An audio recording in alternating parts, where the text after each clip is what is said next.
അസ്സലാമു അലൈക്കും dear friends. ഇന്നത്തെ നമ്മുടെ സ്പെഷ്യൽ നിങ്ങൾ ആരും ഇതുവരെയും ട്രൈ ചെയ്ത് നോക്കിയിട്ടില്ലാത്ത ഒരു അടിപൊളി വെറൈറ്റി റെസിപ്പിയാണ്. നമ്മുടെ ഈ വീഡിയോ കണ്ടുകൊണ്ടിരിക്കുന്ന സമയത്ത് നിങ്ങൾക്ക് ഇഷ്ടപ്പെടുകയാണെങ്കിൽ ഒന്ന് ലൈക്ക് ചെയ്തേക്കണേ. അതുപോലെ തന്നെ നമ്മുടെ ഈ ചാനൽ ആദ്യമായിട്ട് കാണുന്നവരും ഇതുവരെയും സബ്സ്ക്രൈബ് ചെയ്യാത്തവരും പ്ലീസ് ഒന്ന് സബ്സ്ക്രൈബ് ചെയ്തേക്കണേ. ഞാനിടുന്ന വീഡിയോസ് ഉടനടി കിട്ടുന്നതിനായി സബ്സ്ക്രൈബ് ബട്ടന്റെ തൊട്ടടുത്ത് കാണുന്ന ബെല്ലൈക്കൺ കൂടി ക്ലിക്ക് ചെയ്തിട്ട് ഓൾ എന്ന ഓപ്ഷൻ എനേബിൾ ചെയ്യാനും മറക്കല്ലേ. ആദ്യം തന്നെ ഇതിനായിട്ട് ഒരു ബൗളിലേക്ക് 250 ml കപ്പിന് 2 കപ്പ് എള്ളിട്ട് കൊടുക്കാം. രണ്ടാമത്തെ കപ്പ് എള്ളും കൂടി ഇട്ട് കൊടുക്കാം. ഈ കർക്കിടക മാസത്തിൽ എള്ള് കഴിക്കുന്നത് ആരോഗ്യത്തിന് ഒരുപാട് നല്ലതാണ്. എള്ളിൽ നല്ലപോലെ കാൽസ്യം, മെഗ്നീഷ്യം, അയൺ അടങ്ങിയിട്ടുള്ളത് കൊണ്ട് നമ്മുടെ എല്ലുകൾക്കും രക്തക്കുറവിനും ഒക്കെ ഒരുപാട് നല്ലതാണ്. അതുപോലെ തന്നെ നമ്മുടെ കൊളസ്ട്രോൾ ബിപി ഒക്കെ കുറയ്ക്കാൻ എള്ള് കഴിക്കുന്നത് ഒരുപാട് സഹായിക്കും. അതുപോലെ തന്നെ ഇതിന്റെ അകത്ത് ധാരാളം ഫൈബർ അടങ്ങിയിരിക്കുന്നത് കൊണ്ട് ദഹനത്തിനൊക്കെ ഒരുപാട് നല്ലതാണ്. അപ്പൊ ഈ എള്ളിൽ നല്ലപോലെ അഴുക്കുണ്ട്, അതുകൊണ്ട് കഴുകി വൃത്തിയാക്കി അതിന്റെ ഈർപ്പമൊക്കെ മാറ്റിയിട്ട് വേണം എടുക്കാൻ. 2-3 വെള്ളം കൈവച്ചിട്ട് നല്ലപോലെ ഞെരടി കഴുകി വൃത്തിയാക്കി എടുത്തതിന് ശേഷം അതിന്റെ വെള്ളമൊക്കെ ഒന്ന് മാറി കിട്ടുന്നതിന് വേണ്ടിയിട്ട് ഒരു അരിപ്പയിലിട്ട് ഇതാ വെച്ചിട്ടുണ്ട്. ഇപ്പൊ ഇതിന്റെ വെള്ളമൊക്കെ ഒന്ന് മാറിയിട്ടുണ്ട്. ഇനി ഇത് ഒരു കോട്ടൺ തുണിയിലോ അല്ലെങ്കിൽ കോട്ടൺ ടവലിലോ ഒന്ന് നിരത്തി വെച്ചു കൊടുക്കാം. അപ്പൊ ഇതുപോലെ കൈവച്ചിട്ട് ഒന്ന് നിരത്തി ഇട്ട് കൊടുക്കുക. പെട്ടെന്ന് തന്നെ ഇത് ഈർപ്പൊക്കെ മാറി ഉണങ്ങി കിട്ടും. അല്ലാന്നുണ്ടെങ്കിൽ കുറച്ച് സമയം അരിപ്പയിൽ വെച്ചിരുന്നാൽ ഒക്കെ മാറി ഡ്രൈ ആയി കിട്ടും. ഇതുപോലെ തുണി വെച്ചിട്ട് ഒന്ന് തുടച്ചെടുക്കുക. അപ്പൊ പെട്ടെന്ന് തന്നെ വെള്ളമൊക്കെ മാറി കിട്ടും. എള്ളില് ധാരാളം ആന്റി ഓക്സിഡൻസ് അടങ്ങിയിട്ടുണ്ട്. അതുകൊണ്ട് നമ്മുടെ ശരീരത്തിൽ ട്യൂമർ വരാനുള്ള സാധ്യത കുറയ്ക്കും. ക്യാൻസറിനെ ചെറുക്കാനൊക്കെ എള്ളിന് ഒരുപാട് കഴിവുണ്ട്. എള്ളിൽ ധാരാളം calcium, magnesium, copper, iron, vitamin B6 ഇതൊക്കെ അടങ്ങിയിട്ടുണ്ട്. അതുപോലെ തന്നെ അനീമിക് ആയിട്ടുള്ള ആൾക്കാരൊക്കെ ഇതുപോലത്തെ ഫുഡൊക്കെ കഴിക്കുന്നത് ഒരുപാട് നല്ലതാണ്. കൂടുതലും സ്ത്രീകൾക്ക് കഴിക്കുന്നത് കൊണ്ട് ഒരുപാട് ഗുണങ്ങളുണ്ട്. ആർത്തവ ക്രമക്കേടിനും PCODക്കും പെട്ടെന്ന് ആർത്തവം വരാനും ഒക്കെ ഇത് സഹായിക്കും. അതുപോലെ തന്നെ ഇതിന്റെ അകത്ത് ധാരാളം അയൺ ഉള്ളത് കൊണ്ട് തന്നെ ആർത്തവ സമയത്തുണ്ടാകുന്ന രക്തം നഷ്ടപ്പെടുമ്പോൾ അപ്പോൾ ഉണ്ടാകുന്ന ക്ഷീണമൊക്കെ മാറി കിട്ടുന്നതിന് എള്ള് കഴിക്കുന്നത് ഒരുപാട് നല്ലതാണ്. എള്ള് നല്ലതുപോലെ തുടച്ച് ഉണക്കി എടുത്തിട്ടുണ്ട്. ഇത് ഒരു കടായിലേക്ക് മാറ്റാം. ഇനി ഫ്ലെയിം കുറച്ച് വെച്ചിട്ട് ഈ എള്ളൊന്ന് വറുത്തെടുക്കാം. എള്ളില് ധാരാളം ആന്റി ഓക്സിഡൻസ് അടങ്ങിയിട്ടുണ്ട്. നമ്മുടെ ശരീരത്തിലെ ട്യൂമർ വരാനുള്ള സാധ്യത കുറയ്ക്കും. നമ്മുടെ ക്യാൻസറിനെ ചെറുക്കാനുള്ള കഴിവ് എള്ളിനുണ്ട്. മുടി കൊഴിച്ചിൽ മാറുന്നതിനും അതുപോലെ മുഖ സൗന്ദര്യം വർദ്ധിക്കുന്നതിനും ഒക്കെ ഒരുപാട് നല്ലതാണ് എള്ള് കഴിക്കുന്നതിലൂടെ കിട്ടുന്നത്. അപ്പൊ ഫ്ലെയിം കുറച്ചിട്ടിട്ട് ഒന്ന് വറുത്തെടുക്കുക. കൈവിടാതെ ഇതുപോലെ ഒന്ന് ഇളക്കി കൊടുക്കുക. ഒന്ന് പൊട്ടി വരും, അതുവരെയും ഒന്ന് ഇളക്കി കൊടുക്കുക. അപ്പൊ എള്ള് നല്ലതുപോലെ വറുത്തെടുത്തിട്ടുണ്ട്. ഇതുപോലെ പൊട്ടി വരുന്ന സൗണ്ട് നമുക്ക് കേൾക്കണം. അതാണ് ഇതിന്റെ പരുവെന്ന് പറയുന്നത്. ഇനി നമുക്ക് ചൂട് മാറാൻ വേണ്ടിയിട്ട് ഒരു പാത്രത്തിലേക്ക് മാറ്റാം. ഇനി അടുത്തതായിട്ട് എടുക്കുന്നത് അവലാണ്. മട്ട അവലാണ് എടുത്തിട്ടുള്ളത്. 2.5 കപ്പാണ് വേണ്ടത്. ഇതുപോലെ കട്ടിയുള്ള ചെറിയ മട്ട അവല് വാങ്ങാൻ കിട്ടും. അതായിരിക്കും കുറച്ചും കൂടി കൂടുതൽ നല്ലത്. കനം കുറഞ്ഞ പേപ്പർ പോലെ ഇരിക്കുന്ന അവല് എടുക്കരുത്. അതുപോലെ വെള്ള അവല്, പേപ്പർ പോലത്തെ വെള്ള അവലുണ്ടല്ലോ, അതും എടുക്കരുത്. ഇതുപോലെ കുറച്ച് കട്ടിയുള്ള മട്ട അവല് വേണം എടുക്കാൻ വേണ്ടിയിട്ട്. ഇതുപോലത്തെ കനമുള്ള മട്ട അവല് ഇല്ലാന്നുണ്ടെങ്കിൽ കനം കുറച്ച മട്ട അവലുണ്ടല്ലോ, അത് എടുത്താലും മതി. കുറച്ചും കൂടി നല്ലത് ഇതുപോലത്തെ കട്ടി കൂടിയ മട്ട അവലാണ്.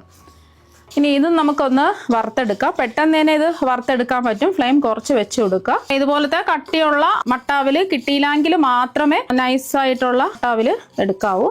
ചെറിയ ടൈപ്പിലായിരിക്കും ഈ മട്ടാവില് കിട്ടുന്നത്. ഇപ്പൊ അതാ നല്ലോണം വറുത്തെടുത്തിട്ടുണ്ട്. നമ്മളിത് പിടിച്ച് നോക്കുന്ന സമയത്ത് പൊടിഞ്ഞു വരണം. അതാണ് ഇതിന്റെ പരുവ. ഇനി ഇത് വേറൊരു പാത്രത്തിലേക്ക് മാറ്റാം. ഇനി അടുത്തതായിട്ട് വറുത്തെടുക്കാനുള്ളത് നിലക്കടലയാണ്. ഞാനിപ്പോൾ 250 ml കപ്പിന് 1 കപ്പ് നിലക്കടലയാണ് എടുത്തിട്ടുള്ളത്. ഞാനിപ്പോൾ എടുത്തിട്ടുള്ളത് തൊലി കളഞ്ഞ നിലക്കടലയാണ്. അപ്പോൾ തൊലിയുള്ള നിലക്കടല വേണമെന്നുണ്ടെങ്കിലും എടുക്കാം. ഇപ്പോൾ ഞാൻ എടുത്തിട്ടുള്ള നിലക്കടല പച്ച നിലക്കടലയാണ്. റോസ്റ്റ് ചെയ്ത നിലക്കടലയാണെന്നുണ്ടെങ്കിലും കുറച്ച് റോസ്റ്റ് ചെയ്തിട്ട് എടുക്കാം. അപ്പം തോലുള്ള നിലക്കടല വേണമെന്നുണ്ടെങ്കിലും എടുക്കാവുന്നതാണ്. നിലക്കടലയിൽ ധാരാളം വൈറ്റമിൻസും അതുപോലെ തന്നെ മിനറൽസും പ്രോട്ടീനും ഒക്കെ അടങ്ങിയിട്ടുണ്ട്. നമ്മുടെ എല്ലുകളുടെ ബലത്തിനും അതുപോലെ തന്നെ വയറിലും കുടലിലും ഉണ്ടാകുന്ന ചെറുക്കാനും ഒക്കെ ഈ നിലക്കടല കഴിക്കുന്നത് ഒരുപാട് നല്ലതാണ്. ഫ്ലെയിം കുറച്ചിട്ടിട്ട് ഈ നിലക്കടല ഒന്ന് റോസ്റ്റ് ചെയ്തെടുക്കുക. നിലക്കടലയുടെ നിറമൊക്കെ ചെറുതായിട്ട് ഇതുപോലെ ഒന്ന് മാറി കിട്ടണം. അതുവരെയും കൈവിടാതെ ഇതുപോലെ ഒന്ന് ഇളക്കി കൊടുക്കുക. ഇപ്പോൾ ഇതിന്റെ നിറമൊക്കെ മാറിയിട്ടുണ്ട്. ഇനി ചൂട് മാറാൻ വേണ്ടിയിട്ട് ഒരു പാത്രത്തിലേക്ക് മാറ്റി വെക്കാം.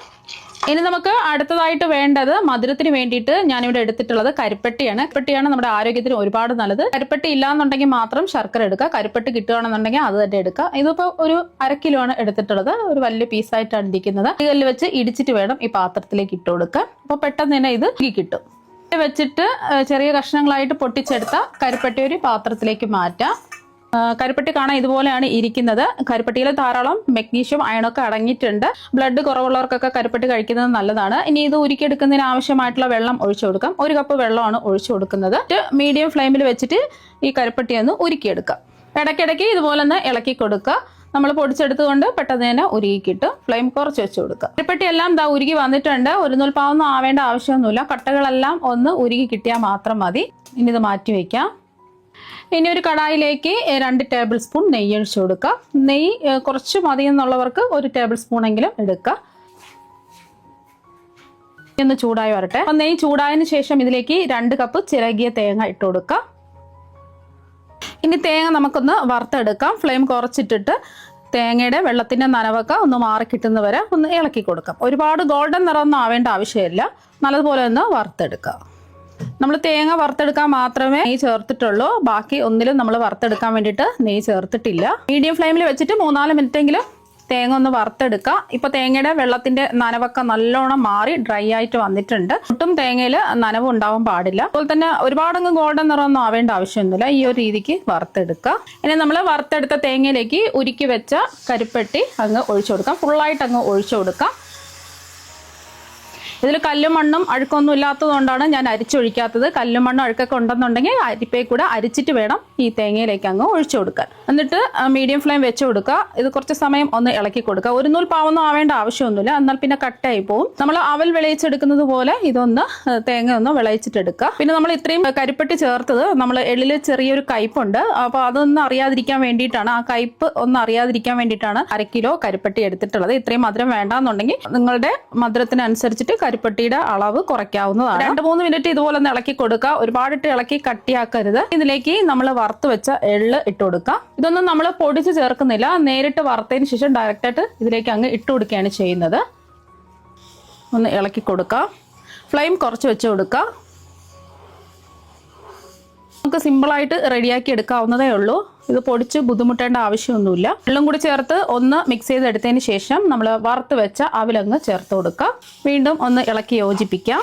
നമ്മൾ ഈ എള്ള് കഴുകിയെടുക്കുന്ന ആ ഒരു ബുദ്ധിമുട്ട് മാത്രമേ ഉള്ളൂ. ബാക്കിയെല്ലാം പെട്ടെന്ന് സിമ്പിളായിട്ട് റെഡിയാക്കി എടുക്കാവുന്നതേ ഉള്ളൂ.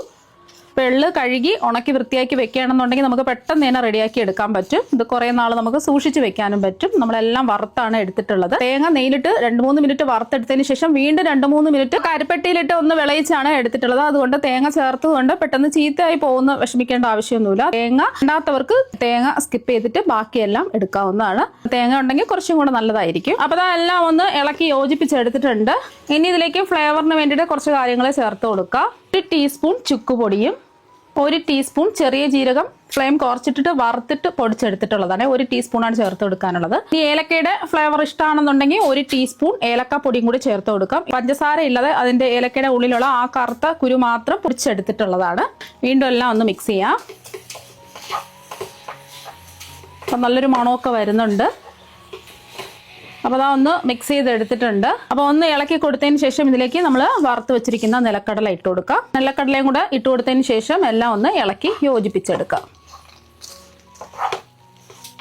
അപ്പം നിലക്കടലയും കൂടെ ചേർത്ത് കൊടുത്തതിന് ശേഷം നമുക്ക് ഫ്ലെയിം ഓഫ് ആക്കാം. ഇനിയിട്ട് വറ്റിക്കേണ്ട ആവശ്യമൊന്നുമില്ല.